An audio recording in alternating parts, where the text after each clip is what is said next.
com a esperança já desfeita, Deus vem e age e promove essa libertação. Então o povo experimenta esta mudança de situação. E é interessante, irmãos, que muitas vezes nós vivemos momentos na vida, né, que estamos presos a fatos, a acontecimentos que nos cativam também, que nos tornam cativos, que nos prendem, nos amarram e trazem tristeza para a nossa vida, trazem desesperança para a nossa vida. E nós ficamos muitas vezes lutando com essa questão. E esse salmo nos ensina que mesmo que possamos durante algum tempo, né, passar por um momento difícil, passar por uma luta, passar por uma dificuldade, Deus está presente. E Deus pode restaurar também a nossa sorte, como diz o Salmo 126. Quando o Senhor restaurou a sorte de Sião, ou seja, quando o Senhor voltou os olhos para o povo dele, para os seus servos, e agiu em prol deles, grande alegria houve, grande manifestação de alegria e gratidão. E o salmista diz: nós ficamos como quem sonha, porque eles já não esperavam mais uma mudança daquela situação. Muitos deles certamente estavam dizendo: olha, eu estou acabado, para mim é o fim da linha, eu não vou mais retornar para Jerusalém, certamente Deus não deve mais se lembrar de mim, Deus se esqueceu de mim, as ações dele não vão acontecer mais na vida, eu já desisti de tudo. Então, quando acontece esse fato da verdadeira libertação que Deus promoveu, com uma libertação completa, porque não foi apenas o fim do cativeiro, mas foi também o recomeço e a reconstrução da cidade, o salmista declara que o povo ficou como quem sonha, porque já não esperavam mais.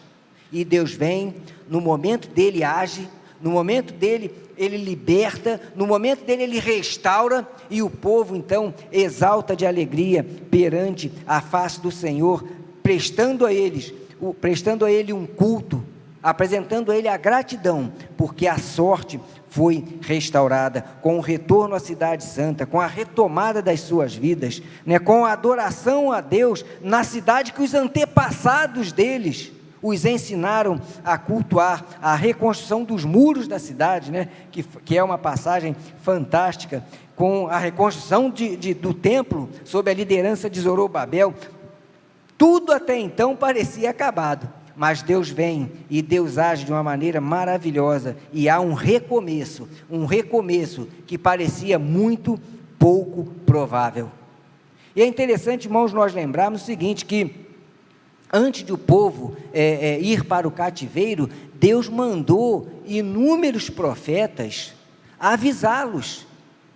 Deus enviava profetas, como enviou, por exemplo, Jeremias, né, para alertar o povo, dizendo o seguinte: olha, vocês estão no caminho errado, abandonem esse caminho, não sigam por esse caminho, porque se vocês persistirem neste caminho, o fim não será bom. E vários profetas foram levantados por Deus para alertar o povo, mas o povo estava com o ouvido fechado, eles não queriam dar ouvidos à voz de Deus, e pagaram um preço terrível,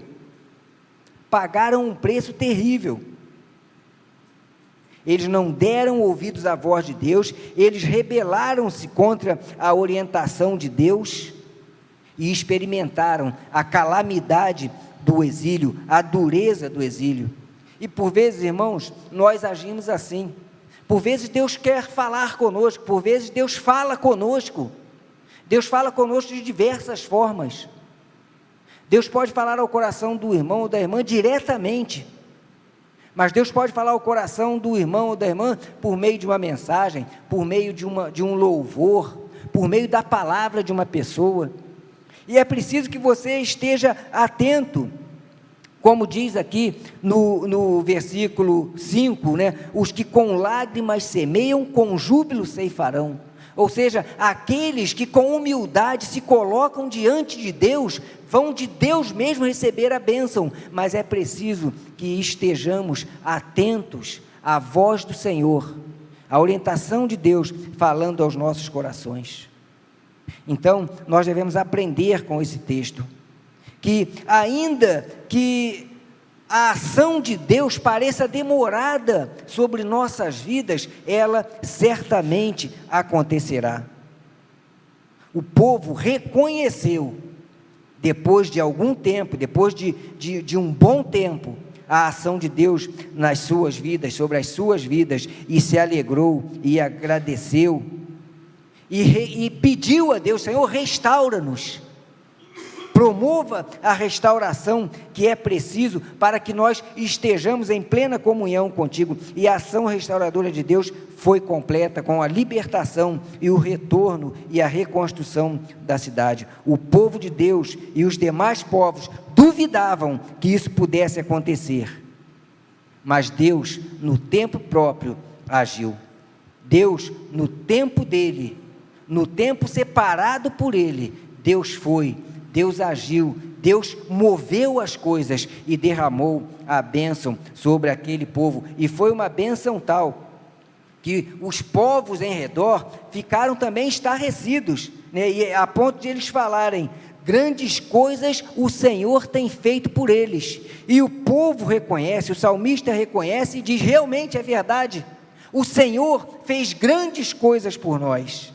Deus, no seu tempo, por meio de um grande milagre, restaurou a sorte de Israel. O que parecia impossível aos olhos humanos, era perfeitamente possível para Deus. E esta deve ser uma lição para nós. Quando nós estamos passando por algum momento difícil, quando nós passamos por alguma luta, por alguma opressão, como cantamos aqui no louvor, e a coisa parece que não tem mais jeito, nós temos que voltar os olhos para Deus, e saber que ainda que para nós, aquela questão pareça insolúvel, pareça que não há mais esperança, para Deus, tudo é possível. Para Deus sempre é possível, porque Deus nunca nos abandona, Deus nunca retira a sua bênção de sobre as nossas vidas. Mas para isso, queridos, é preciso que façamos como o salmista nos ensina: os que com lágrimas semeiam, os que com lágrimas oram, os que com lágrimas e humildade buscam a Deus, com alegria, com júbilo, ceifarão o quê? As bênçãos do Senhor sobre a sua vida. E isso é algo maravilhoso, irmãos, nós caminharmos com essa certeza. Muitas vezes, queridos, não é fácil, muitas vezes não é fácil caminhar na certeza de que Deus está conosco, porque nós somos fracos, nós duvidamos, nós fraquejamos, e às vezes uma luta qualquer nos desafia, e nós começamos a divagar, nós começamos a duvidar, nós começamos a perder a esperança de que Deus está conosco, de que Deus está realmente presente em nossas vidas. Mas esse mesmo Deus que fez pelo povo de Judá, que libertou esse povo do cativeiro após 70 anos, é o mesmo Deus de hoje. É o Deus que acompanha o irmão, é o Deus que estende a mão sobre a vida do irmão, sobre a vida da irmã, é o Deus que pode fazer por cada um de nós, como o povo, diante das bênçãos alcançadas, voltou a sorrir, a se alegrar e a cultuar a Deus. Assim, queridos, também devemos agir. Devemos ter a plena certeza de que Deus está conosco, Deus caminha conosco, Deus nos sustenta, Deus nos guia, Deus nos fortalece e nos anima. Ainda que leve 70 anos, e 70 anos para nós aqui é uma figuração, né?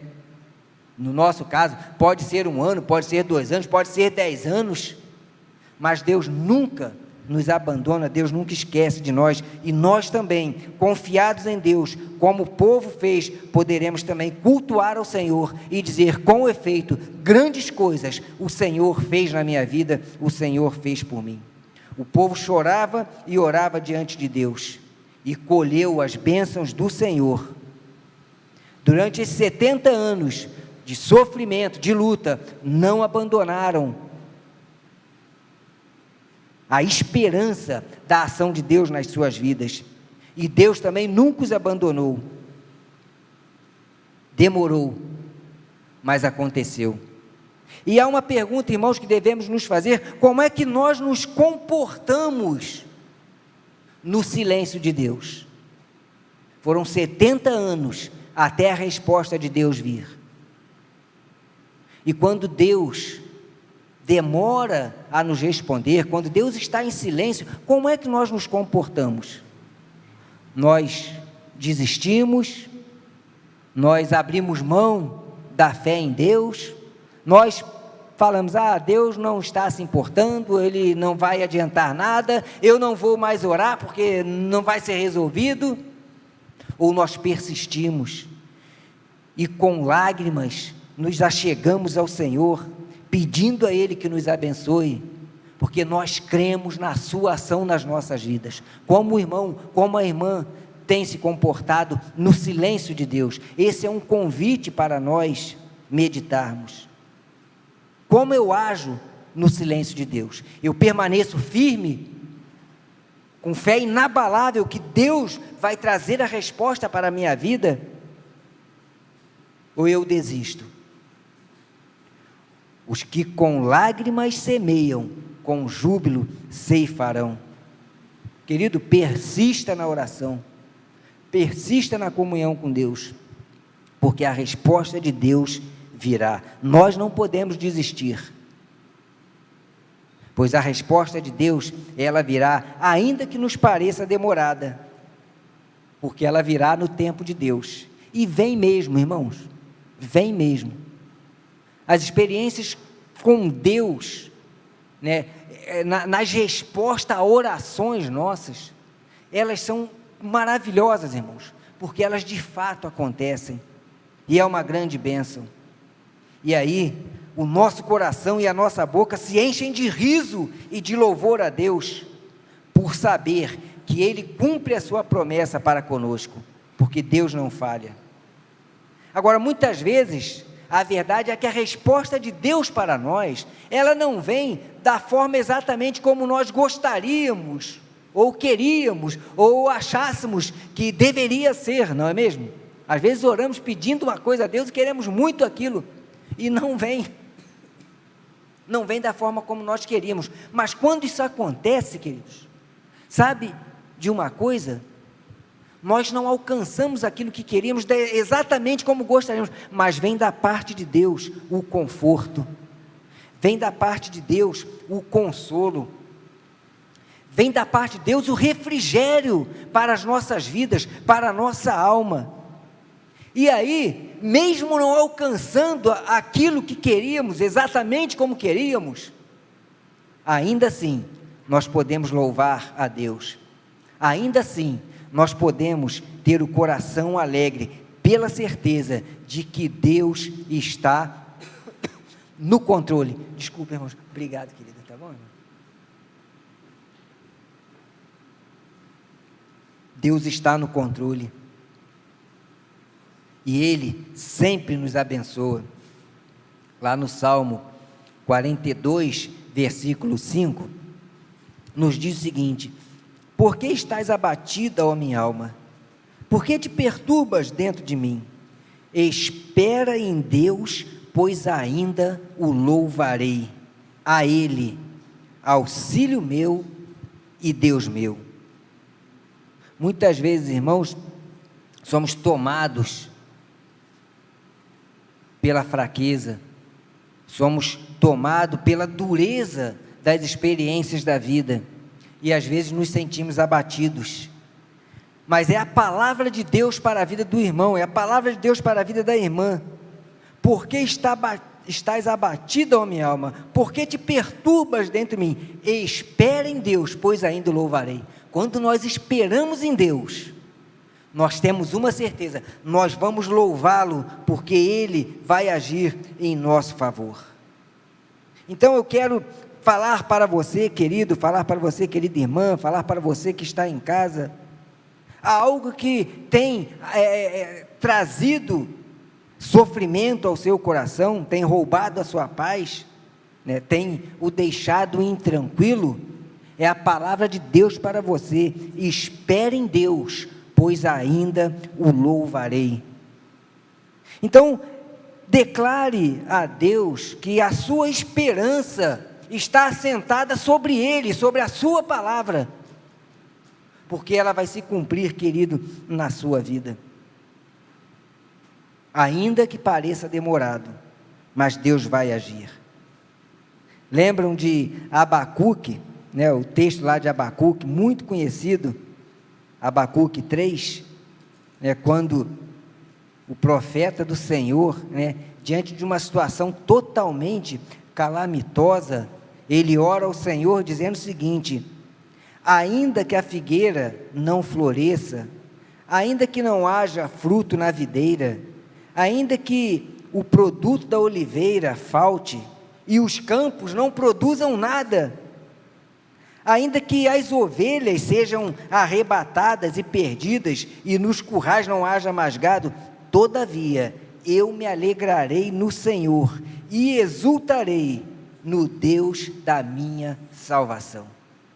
Que nós possamos, irmãos, aprender com a palavra de Deus, e que possamos compartilhar com Ele aquilo que vai em nossos corações, na certeza de que a resposta de Deus virá sobre a nossa vida, na certeza que a resposta de Deus virá sobre a sua vida. Que nesta noite, querido, você reafirme seu compromisso de uma fé inabalável na presença do Senhor, porque Ele não nos deixa sós, Ele não nos abandona, e a sua mão está estendida em nosso favor. Então, querido, que Ele abençoe a sua vida. Eu quero convidá-lo nesta hora que você abaixe a sua cabeça e que você compartilhe com o Senhor aquilo que vai em seu coração. Se há algo em seu coração, se há algo em sua vida que o tem incomodado, diga para Deus, diga para o Senhor Jesus e fale com Ele: Senhor Jesus, eu tenho esta ou aquela luta, eu tenho esta ou aquela dificuldade, eu estou com este ou aquele problema e eu preciso da Tua bênção na minha vida. Eu creio nas Tuas promessas, eu creio na Tua palavra, eu creio no derramar da Tua graça, e te peço que a Tua bênção, ela venha sobre a minha vida, porque eu creio na Tua ação bendita e maravilhosa, no Teu cuidado sobre a minha vida. Eu creio, eu declaro isso, e eu recebo nesta noite a Tua bênção e o derramar da Tua graça sobre a minha vida. Vamos orar, queridos, e que Deus abençoe a sua vida e o seu coração. Senhor, nós Te louvamos pelas Tuas bênçãos maravilhosas, Deus. Nós Te louvamos, ó Deus, porque temos certeza que servimos a um Deus vivo, um Deus que nos abençoa, que fala conosco, que nos sustenta e nos guia, ó Deus. E nesta hora nós Te pedimos que a Tua graça seja derramada sobre a vida dos Teus servos, dos Teus filhos, ó Deus, que estão aqui nesta noite, sobre a vida dos Teus servos e filhos que estão, ó Deus, nos seus lares, estão cultuando também o Teu nome, estão reunidos, ó Deus, em outras igrejas. Senhor, que o Senhor visite o Teu povo, que o Senhor abençoe o Teu povo, abençoe os Teus filhos, ó Deus, porque eles confiam em Ti, confiam no Teu agir e confiam acima de tudo no Teu amor, ó Deus. Obrigado, Senhor, por tudo. Derrama a Tua bênção, a Tua graça, o Teu conforto, ó Deus, o Teu consolo sobre todos os corações. Em nome de Jesus que nós Te oramos. Amém, Senhor. Amém. Deus abençoe, irmãos, a todos.